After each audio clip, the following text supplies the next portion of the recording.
అసలు రైతు చాలా చక్కగా తీసినాడు క్రాప్ వచ్చేసి. తోటలో పసుపు కదా మనం చల్లుకుంటాం కదా, అట్లా పూసినాయి పూలు. చూడండి, మీకే అప్పుడే అర్థమవుతుంది ఎట్లా కాసినాయి అనేది.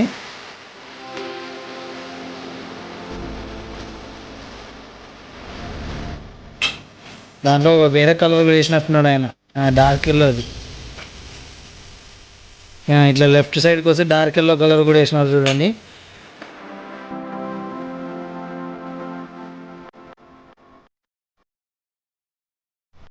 చాలా అద్భుతంగా ఉంది పంట అయితే. వెళ్ళేటప్పుడు ఎవరైనా తీసుకోవచ్చు, అంటే ఊరికైతే ఎవరు మనం కొనుక్కోవాల్సిందే.